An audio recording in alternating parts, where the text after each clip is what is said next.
I'm Joshua Roberts, attorney at law, and you are watching Lawyer Up.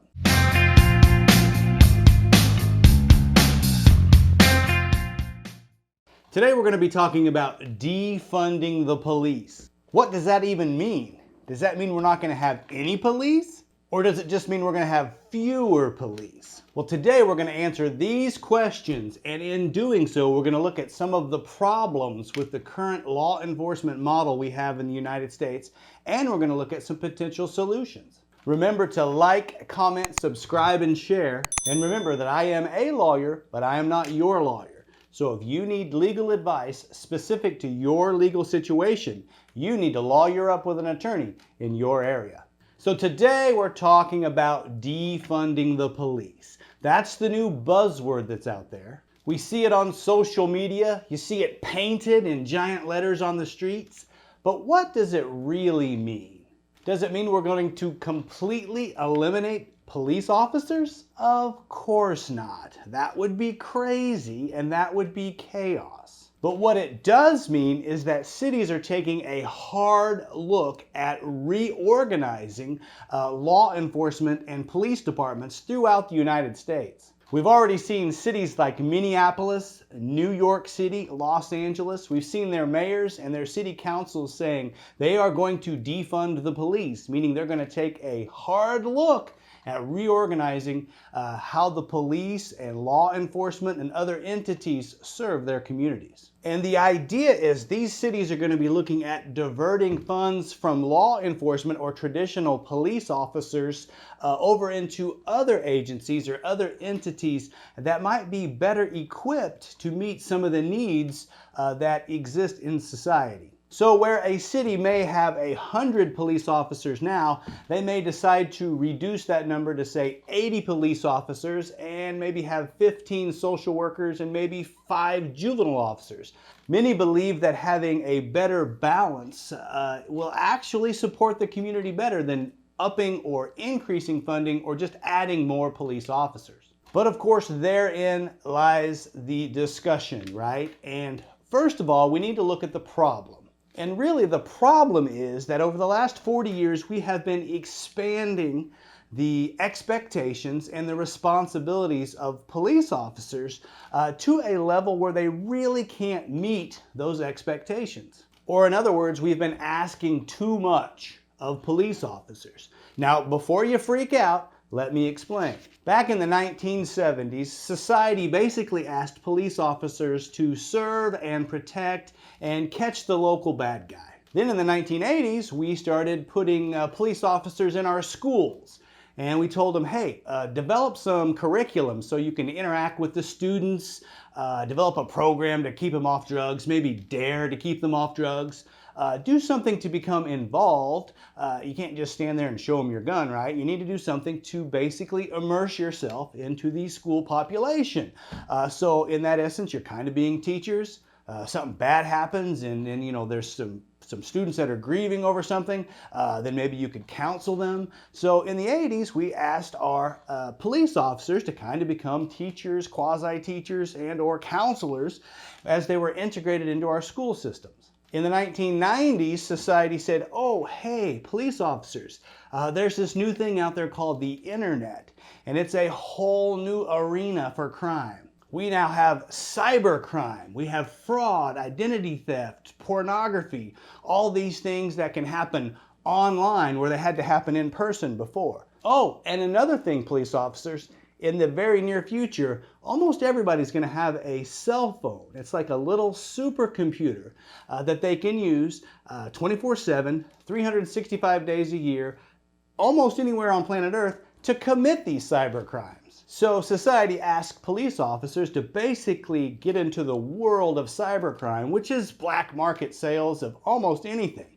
Pornography, drugs, guns, and basically they're sold all over the world. So this was the second area of large expansion of society's requests of police officers during the 90s. Then in the 2000s, we had 9/11. and we said, hey, police officers, we don't want to have happen in our town what happened up in New York City. So if you guys could do whatever you can to prevent terrorism, whether it be domestic or international, do something to make sure that doesn't happen to our town. So then it's a third area cops were asked to move into, and that was this anti-terrorism at the city, county, and state level. Jump ahead to 2010, and we have an exploding mental health crisis. So again, society says, hey, police officers, we need you to respond to situations like you always have, but we need you to be able to determine if the bad guy is really a bad guy or if it's just somebody having a mental health issue, and we need you to treat them appropriately. And although that seems simple, it is a big ask. So let me give you an example of a difficult situation that we put police officers in.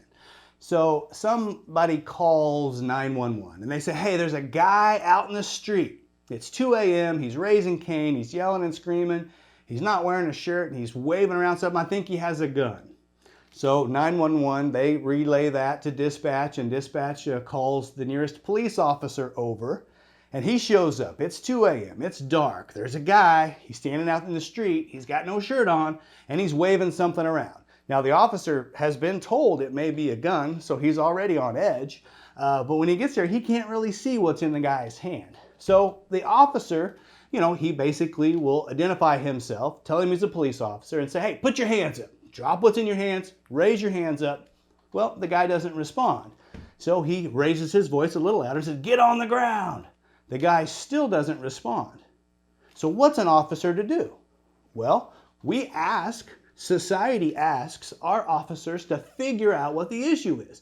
Why isn't he responding? Is he not responding because he's drunk or maybe he's high? Is he not responding because maybe he had a mild stroke or he's experiencing a medical event? Maybe he's not responding because he's deaf. Maybe he isn't responding because he doesn't speak the English language and he doesn't understand what's being said to him. Maybe he's not responding because he's autistic, or maybe he's schizophrenic and he's hearing other voices in his head. Or maybe he's a bad guy and he's out to do bad things. There's just no real way for a police officer to know. And maybe that thing in his hand is a gun. Maybe it's just a cell phone. But even if it is a cell phone, maybe there's a gun in his waistband. These are all things that police officers can't know, but society asks them to figure out when they're thrust into these situations. So after we've added schools to what police officers deal with, cybercrime, terrorism prevention, and mental health issues, we've piled that all on these police officers. We get to 2020 and we see what's going on, and society says, well, WTF, what are you doing, police officers? And their response is, we're trying to do what you've been asking us to do. It's just an impossible task to all be completed by one department. So while lots of people will disagree on whether the current model of law enforcement is doing a good job, some will say it is, some will say it isn't. Regardless, I think most people will agree that we can do better. We can serve our communities better. So what is the solution? Well, that, of course, is the million-dollar question. But before we get into the potential solution, there's a couple of things everybody kind of needs to understand. And the first thing is that not every country, not every city, not everybody does cop the same way. There are different law enforcement models all over the world. People do things drastically different. There are a lot of different countries out there that beat cops. They don't carry a weapon at all. That would be unheard of in the United States, where all the police officers carry weapons. In several countries, including England, those guys that are out on the streets don't have a weapon.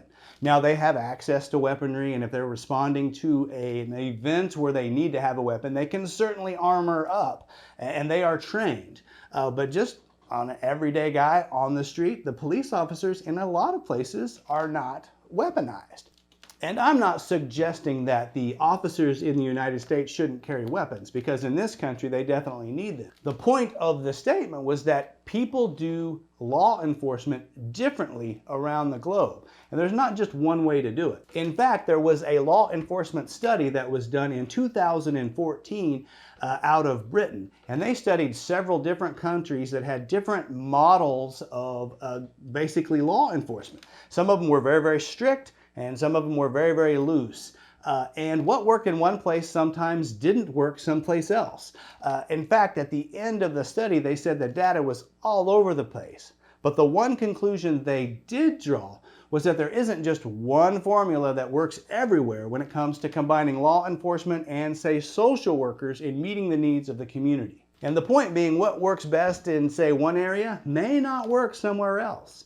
And that will be from state to state, from county to county, even city to city, or within a city. Maybe something that works on the north side doesn't work on the south side. So law enforcement bodies need to be flexible and able to meet the needs of the areas that they serve. The second step is that we need to look at what is the root cause of the problem, and we need to match that up with the government representative that best serves to solve that problem. And if we're dealing with serious crimes, serious injuries, those types of things, of course it's going to be the police department. But I'm talking about the more minor stuff. I'm talking about stuff that deals with poverty or mental health needs, issues of physical disability, or just ignorance, people that don't know what types of help is available. And of course, addiction issues. And I know that addiction issues can be a hybrid between being kind of a medical issue and then being a legal issue. So the police are always going to be involved when there's addiction and or drug issues. But there may be other people we could get involved to solve those types of addiction issues that are underlying that particular individual. And I'll give you an example. We have cops that will go in and clear out homeless encampments. And really all they can do as police officers is give those people tickets. They can haul them into jail. They can throw their tents away. But they really can't solve the underlying problem. What we need is social workers to get in there and provide them with assistance. They need assistance with housing, financial assistance, job skills. A lot of them have addiction issues that they could use some addiction treatment, or mental health issues, to get these people to some mental health experts that can potentially help them. That's just one example of a situation where a social worker solves the problem a lot better than sending in a police officer. So is that the solution? We just defund the police department and we add social workers? Well, some people say yes. Other people are like, well, what can a social worker do? Well, let me answer that question right now. Because social workers are the gateway to all kinds of assistance for people who need it.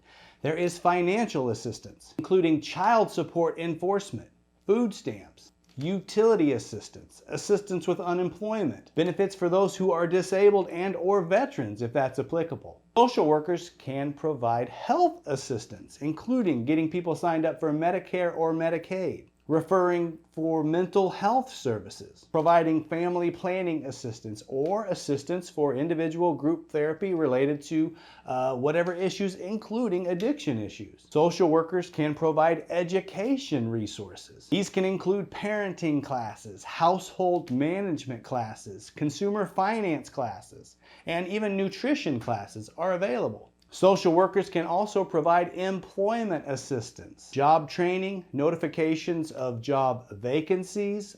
They can assist people in learning how to fill out a resume or a job application. And last but not least, social workers can provide family services or in-home services. This again can involve family counseling if needed, child care services, and also rehabilitation services in connection with abuse and neglect cases in the community. So when you ask what can a social worker do? A lot. So there is a legitimate argument when they talk about defunding the police and moving some of that money from the police officers over to social workers or other government representatives that can actually help get at the root cause of the problem that really the police officers are ill-equipped to handle.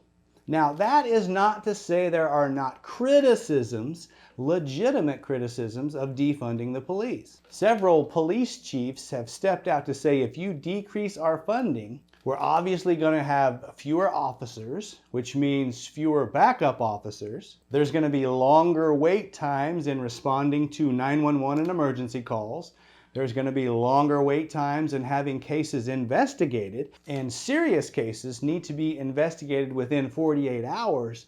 The statistics show that cases that are not investigated within 48 hours are often the ones that go unsolved. There will be even longer wait times on processing rape kits and things in crime labs if you reduce funding. Law enforcement representatives say that if the issue is excessive force in the police department, the last thing you want to do is reduce funding, because that's going to reduce the number of officers, it's going to reduce the backup for those officers, it's going to reduce their training, and you're going to have a lower quality of police officer. They argue that reducing funding, defunding the police, will actually increase the instances of excessive force being used out in the community. And these are certainly legitimate arguments, but what we need to do as a community is kind of find that sweet spot. Do we need 100 police officers, or could we get by with 90 and maybe 10 social workers? Every community is going to be a little bit different. And an expanded area of inquiry has been how we dispatch police officers. Now, usually, under most models, we have our police officers here, we have our city over here, and we take our police officers and we sprinkle them about the city, and they all move around the city, and whenever something happens and there's a call, the closest officers will respond. But what if we put the officers in the same general areas? An officer was assigned to a neighborhood where they could get to know the community, get to know the people that lived in that neighborhood. Maybe it makes more sense to put officers in more stagnant locations so they can become ingrained in that community. And some departments are starting to do that. And the benefit of that is that when you have a guy out in the street and he's raising Cain at 2 o'clock in the morning and he's waving something around that may or may not be a cell phone or a gun, instead of having a stranger show up with a gun, maybe you have a cop that is familiar with that. And he says, oh yeah, that's Wilbur. He has dementia. I know where he lives. I can take him home. That's the benefit of having a cop that knows the community that they are serving. And that's just one of many of the examples that communities are looking at as we talk about this issue of defunding the police, or it's probably better characterized as basically reformatting the way we fund not only the police, but also other community service entities. So at the end of the day, when we talk about defunding the police, yes, it probably needs to happen, but it's not the best way to think about it. Instead of thinking about punishing the police, we should ask this question. Is there a model by which we as a society can do better? And I think we could all agree, yes, we can do better. And so instead of phrasing it as defunding, I think we should simply say, what is a better way to serve our community? And then move in those areas. Well, that's the summary of the discussion on defunding. I hope you enjoyed the episode. As always, comment if you have something to say. Hit that like button if you learned something today. Subscribe to the channel if you'd like to know more information. And as always, share me on social media. Thank you for watching. You've been watching Lawyer Up. Send lawyers, guns, and money.